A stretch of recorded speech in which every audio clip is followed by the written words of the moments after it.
I told you I have her right here. I caught her. She's in the office. Miren. Thank you so much for being on. I'm so honored that you said yes and graced us with your presence. Well, thank you, John. I'm excited to be here. Thank you. So the first question I always ask my guests is, what did you have to amputate in order to elevate to your success?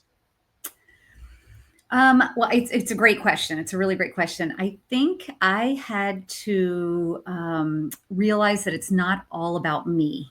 And, because leadership, when there's a temptation sometimes to think that you can do it all alone and that you have to have all the answers. You have to know how to do everything.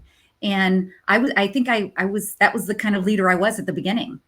And I think that as I had to start learning how to grow my business and I had to learn more about business, I realized that we're stronger together, and developing a team of people around you that are smarter than you, that can do more. And also getting into a peer network where people can, of other like-minded businesses that, are possibly values aligned, mission driven, we're all smarter together. So I think I had to learn to really collaborate and build a community around me. And when you're building your community and you're finding out this as you're elevating and saying, oh my gosh, there are so many brilliant people around and they're working for me. Yes. What does that do for you? How does that, inside of your emotions, inside of your just capabilities, how did that really elevate what you were thinking? Well, when I first started the business, it was a really, really small business. I had no plans to go into business. This was not my thing. But I accidentally found myself in business. I was a college student. I was getting my degree in biochemistry. I was going to go to medical school. I was going to become a doctor. That was my plan. And I got pregnant in college. So at the age of 19, I found out I was pregnant. And I had to start this little business to survive. So I thought it was just me teaching swimming lessons, kind of doing what I needed to do. But as I eventually hired somebody and I really liked it and it was really fun. And then I hired somebody else. And then I realized I really needed to develop them and help them grow in these positions so that I could continue to grow the business. And that became my passion. I really love doing that. I think that leadership development is the secret to our success. And I feel like having different people, different views, different ideas around us has really helped us to be stronger. It's helped us to grow the business. I mean, right now we have 5 locations with 165 team members. I never could have done that if I was the head, the only leader. So I really do think that as we've grown, as we've helped other people, as they've grown, it's really helped us to scale our business. One of the things, Miren, is the jump off point, off the diving board, so to speak, right? Into the deep end. Into the deep end. Yeah. Sometimes we can choose to jump off the 10-meter platform, and sometimes somebody says, hey, you're taking too long, and they push you. And you didn't jump when they pushed you, right? So my question around this is kind of drilling down a little deeper.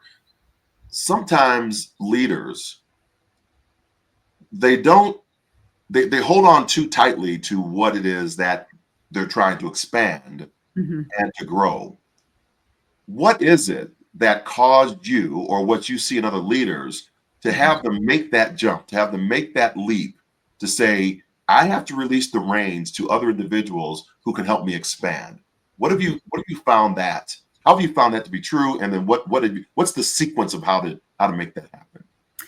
Well, for me, I could not grow my business unless I grew our team members and helped them in leadership so that they could help me. And when I was doing it alone, we were in little rental facilities, and there was so much I can do. There's so many hours in the day. There's so much that, I can teach swimming lessons or do all of the administrative work that needed to be done. I think what pushed me over the edge is growth, the idea that I wanted to grow. And a couple of things there is I couldn't help others grow to a place where I hadn't gone before. So I had to grow myself so that I could grow other people.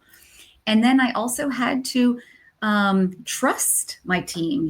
When I first started my business, I was 22 years old and I made so many mistakes. And we now reframe them as learning moments, something we learned from Gary Ridge of WD-40. But we talk about learning moments because as long, mistakes are okay as long as you learn from them and you use them to get better. And I made so many learning moments as a 22-year-old. So now when I'm working with my young team in their early 20s, I give them a lot of grace because I know that as long as they learn from their learning moments, we're going to be okay. And so we've developed a really great culture of trust, of ownership, of accountability, and they really they are honored to lead. They love leadership now. And so I think it's been a win-win for both of us. It's helped me, but it's also helped them grow. Yeah, and you are so passionate. When we met out in California, Uh-huh.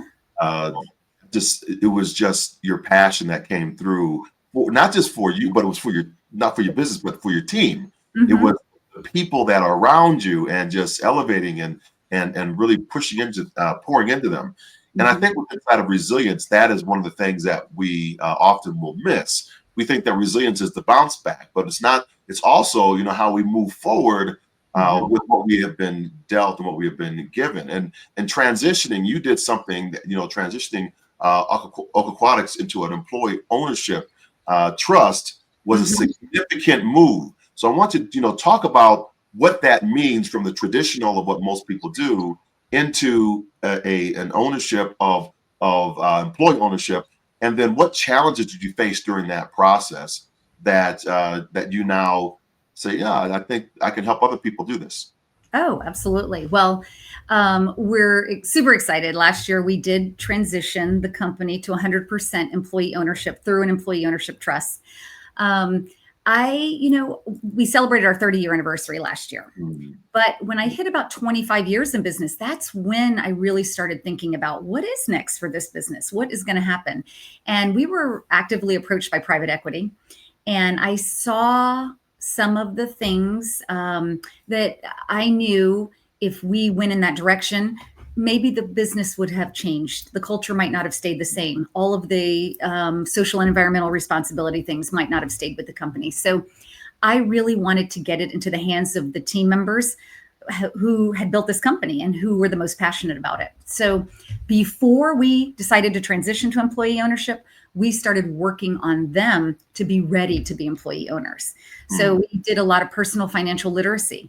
We helped them understand, budgeting for their own personal finances. And then once they gained confidence in their personal finances, we could start to teach them business concepts. So for the last 3 years, we've practiced open book management. And so they've seen the income, the expenses, the decisions we make, why we make certain decisions.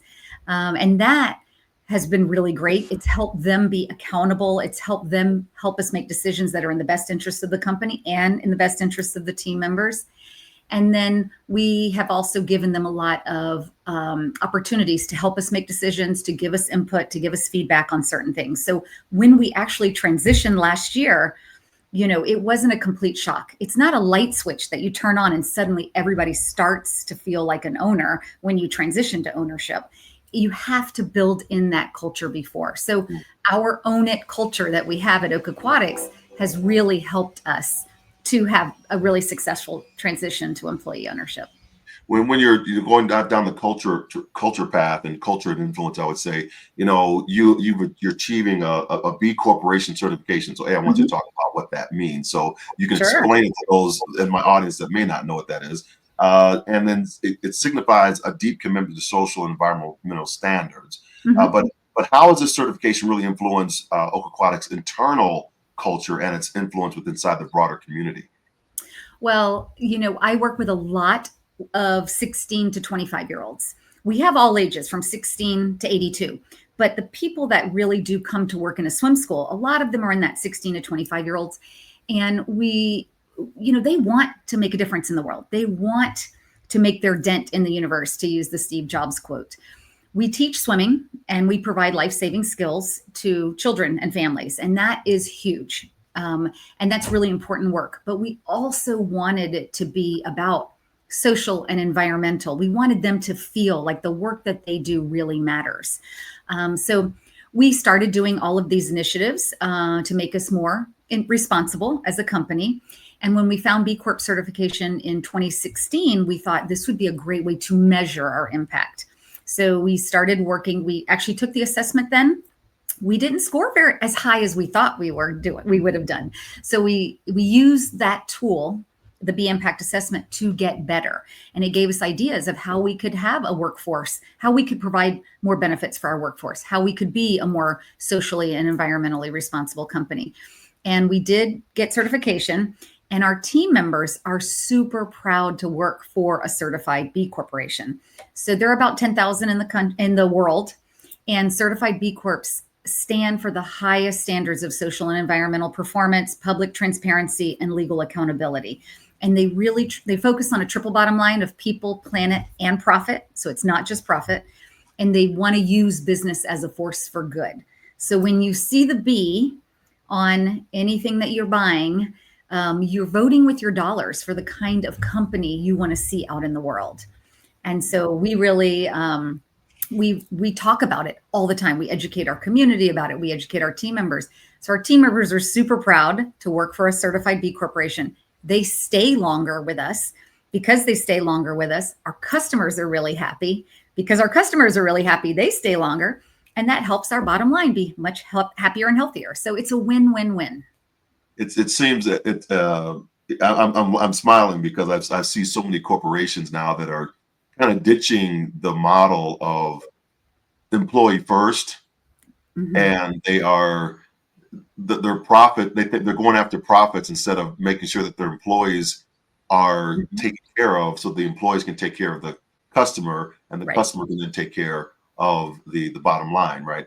And so when you see this, you're seeing people stay longer with you. Is that something that I think, like, across the board, B Corps are seeing? Because the reason I'm asking this question is I'm hearing from a lot of different constituents in the business world that we just can't find the talent.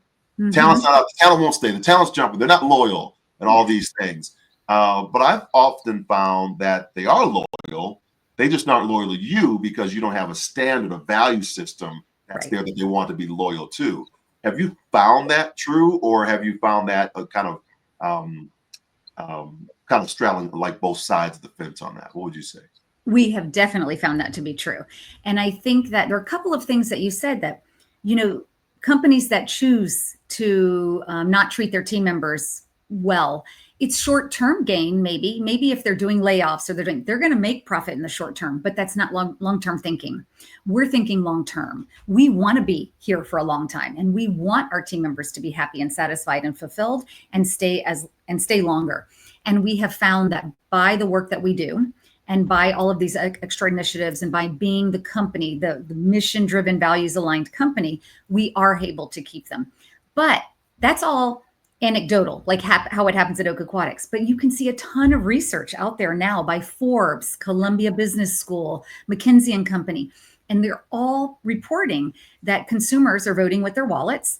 They want to work with businesses that are more responsible. Employees want to work with businesses that are more responsible, and employees want to work with a company that has a purpose, that has something, a North Star, something meaningful to them, so they can take true responsibility for the work that they do. And you will see, people who might even take a pay cut to work with a more responsible company. So I think we're moving in this direction. And I think the next 10 years, we're going to see so much progress towards this. And I really do feel like, this is the wave of the future. Love it.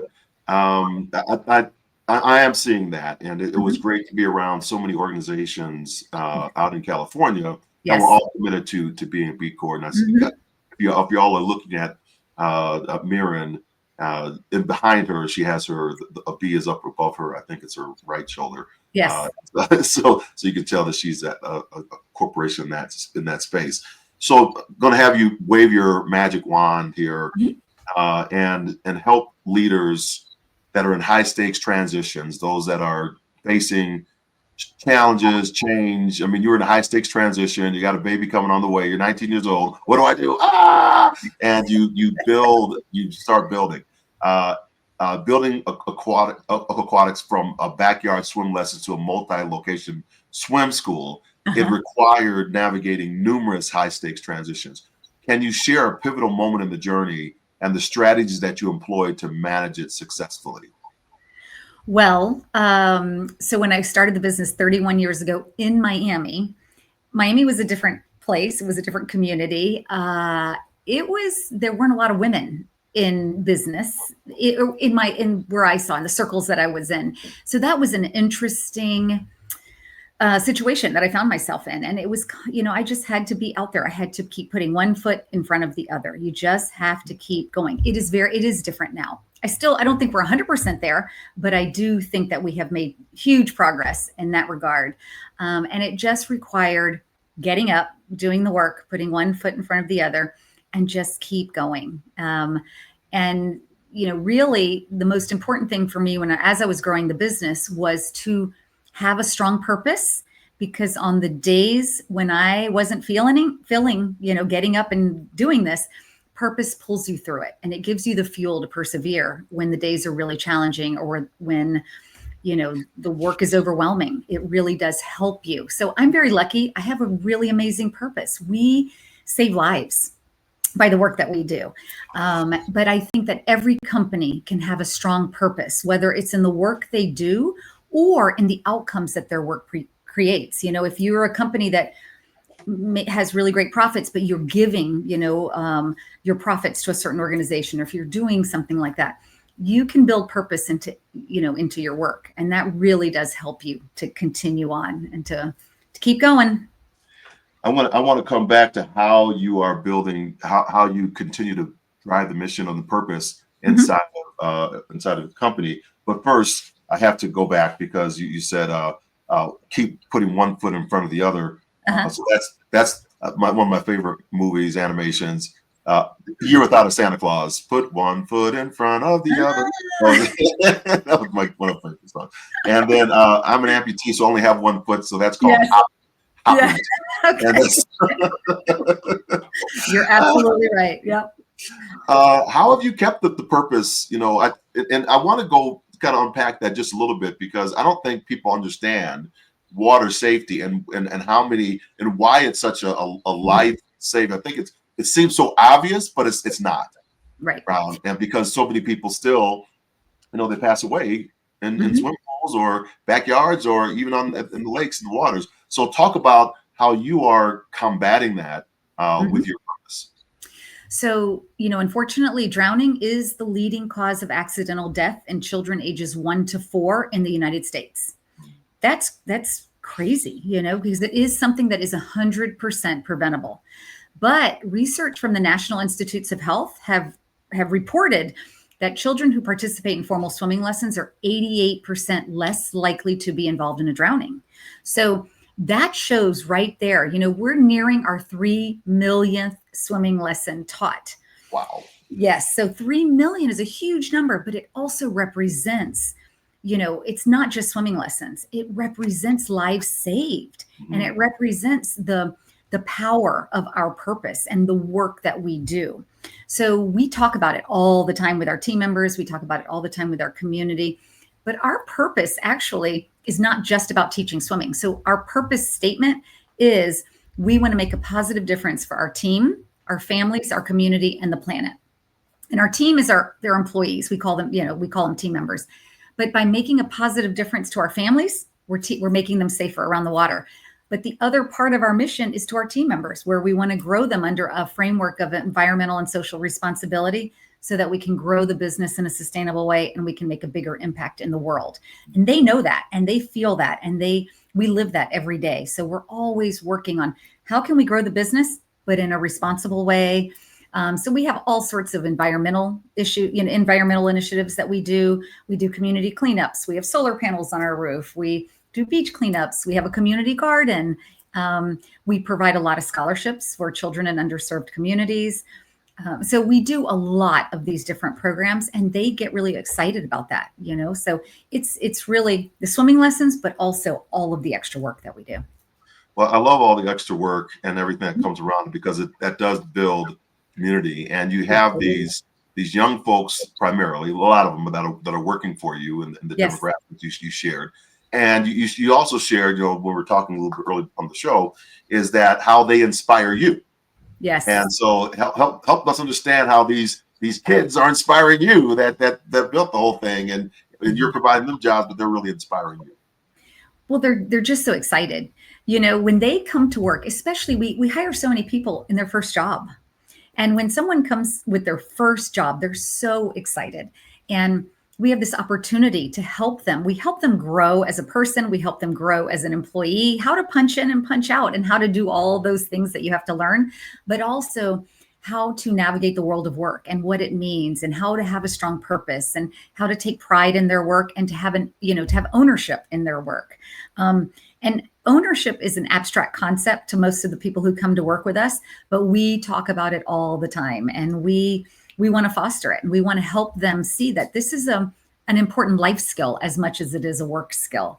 And so, seeing them get really excited about the work that they're doing, they give us ideas every week. We allow, we have an open forum and they can give us ideas. We want to learn from them. They're on the front lines. They have the best ideas. So we want to listen to them, and they come up with the most generous ideas in the community. And that is so inspiring because we want to be that kind of business. We want to show up in the way they want us to show up. And so by them inspiring me, we've also helped grow them. We've also helped to inspire them. And that's why this transition to an employee ownership trust was a perfect and natural transition for us. Man, oh, it's beautiful. Organizational leadership. By establishing mentorship programs that you've done, getting community engaged, fostering professional development, you've cultivated a very strong team, as you stated. What key leadership principles do you believe are essential for nurturing such an environment? Well, you just said a word that's super important to us, and you said mentorship. So every team member that comes to work at Oak Aquatics gets a mentor. And our mentorship program is not what you would think as in how to teach better backstroke. It's a life mentor. It's how to navigate, because we do have so many young people working with us, how to navigate the world of work, but how to also balance. Many of them are students, how to balance their lives outside of work. They can come to their mentor and talk about any of the struggles they're having. And the mentor is there to help them with life skills. And so everyone has a mentor, and all of our leaders have, mentees. So there's a lot of reverse mentorship that goes on as well. And so one example, if I can tell you about them, it's Lucy and Ludis. Okay, we have these two women. Lucy is 82 years old. Okay, Ludis is 22 years old. Who do you think is the mentor? I don't know. I think I'm going to say Ludis is on the leadership team, and she is Lucy's mentor. But can you imagine? I mean, there's 60 years of difference there between them. Can you imagine how much Ludis has learned from Lucy's life experiences and her learned experiences? And she was actually an architect in a former life, and she, retired. She was a grandparent in our swim school. She came to work with us. She has taught our team so much. So we love mentorship, but we also love reverse mentorship. It goes both ways. Absolutely. Yeah. That's so good. I'm very strong on mentoring as well. Just wherever folks we can, wherever we can show up to support and be open to it, right? To be mentored ourselves. I frame personal growth in three areas. I shared it with the team out there in California. The reckoning, that's realizing life won't return to its previous state. The revision, which is daring to cast a new vision or multiple lanes of a vision, but you got to make a commitment to that vision. And then the renewal is embracing the responsibility of what's next. So that's putting yourself in I call it the rebirth. And your back's against the wall. You've made the commitment. You cannot go back to the way it used to be. And now you have to relearn or retool, and you're no longer the expert. So you have to give yourself, as you said, space and grace to grow, as I said, for the next thing. In each one of those, the reckoning, the revision, or the renewal, where do you see yourself right now? When you gave this talk, I was thinking that exact thing, because I've grown this business. I grew it to 30 years. At our 30-year anniversary, I transitioned to employee ownership trust. I still work there, but now instead of being the sole owner, I'm an owner with 50 other people. So, I am in this new spot in life. I'm still the CEO, but boy, the team has taken it and they're running. They're going. And so I started a nonprofit in the summer. And now I think it's this kind of revision renewal part. I don't know about the nonprofit world. I'm having to learn all this stuff. I'm having to figure out what's next and what I want to do for the next 50 years, And I really do think that this talk spoke to me because I'm in that process. It's not as a new business. It is as a new business, but 30 something years later. And it's figuring out where I can make the most impact, where I can continue to live my purpose, and how we can make, a difference in the community. And so that has been what I've been spending a lot of time on, and just really focused on that next step in life. And I thank you for sharing that. I would say that it's in that aspect, it would be the renewal, right? Because you have the skill set, you made this commitment, you made this jump. There's no going back. Right. Absolutely. You're in this space now. You got to give yourself space and grace to grow in this new area, and you'll learn it because you know how to do it. But there are elements, you have blind spots that will hold you back until you actually learn how to do it. So talk a little bit about the nonprofit and what you know now about it and where you might see it in the next 5-10 years. Well, Ripples of Impact is the name of the nonprofit. And for short, it's ROI. And so I want to talk to businesses about the ROI of using your business as a force for good. So when most businesses hear ROI, they think return on investment. Well, we think it is definitely return on investment, but it's also ripples of impact. And we have the power as a business owner, we have the power to make such a huge impact on our community and on the people that work with us, on our community, on the vendors, on our customers. So I really enjoy talking about that and how businesses can use their business as a force for good. Now, in the work that the nonprofit does, we do provide swimming lessons for underserved communities. We also have an environmental theme, and we still teach in the same environmental concepts that we teach to our team members. We do the same in these underserved communities, and we just want people to have ownership over their environment and over their personal environment, and learn to swim, learn to enjoy the community. And it's been really fun to get into this new area and to help this continue to grow. So it's not even a year old, but we're getting there. Beautiful. I love it. So we're gonna jump into a rapid fire round. Are you ready? Okay. We're gonna bring the camera closer to see everything. Okay. So some rapid fire questions. What's one book that has profoundly influenced your approach to leadership? I really love Integrity by Henry Cloud. It's a great book. And I think that it's a super important book, and it really helped me to understand the power that we have in using business as a force for good as well. Love it. Yes. Second question. If you could have dinner with any historical figure, who would it be and why? Wow. There are so many historical figures that I would love to have dinner with. One. Yes, that's really, really hard. Mentored by. I would think, to pick one. I can't believe I can't pick one right now. I would say Mother Teresa. Okay. Because she did so much for so many people, and she was just this ordinary woman who made these extraordinary impacts in her life. And everybody knows who she is. You call her Mother Teresa, and everybody on the planet knows who that is. Right.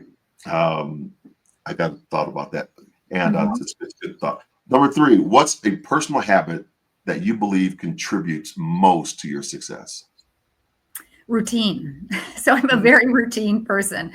I get up every day. I work out every day. I have pretty much my same smoothie and my same green tea every day. But it just really helps me. I'm very, very consistent. And it's my workout routine is very important. My eating is very important to me. And I think that that has just helped me stay strong for all the work that I get to do every day.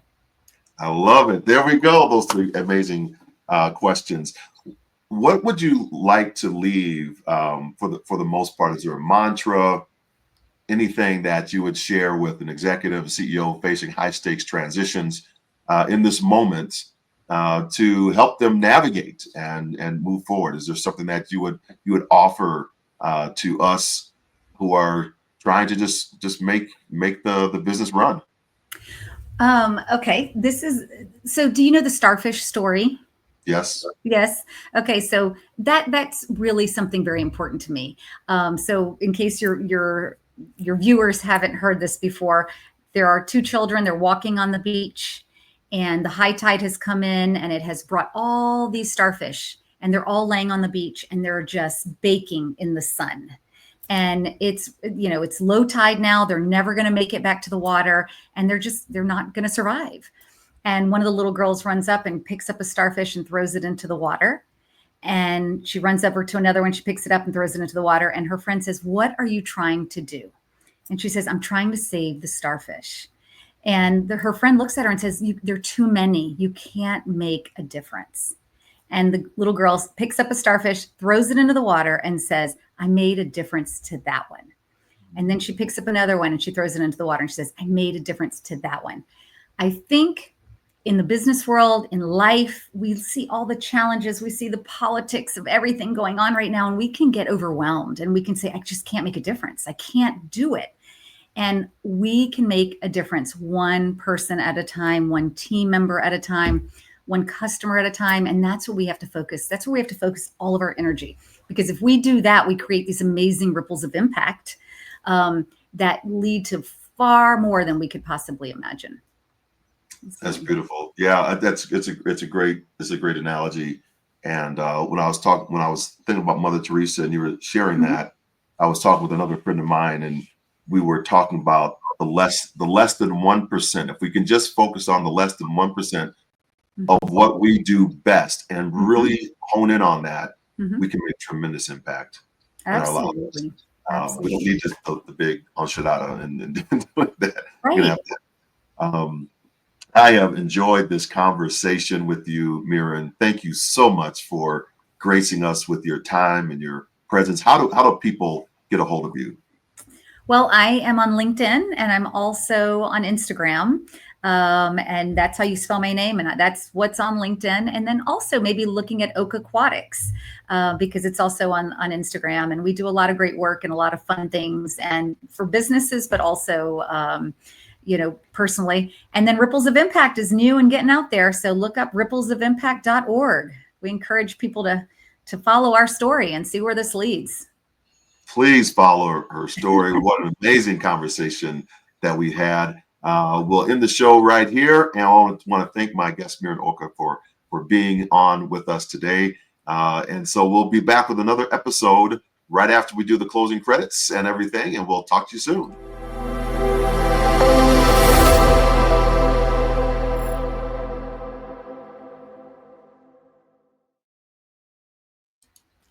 Yay. Right, I think we're done. End recording. Stop recording.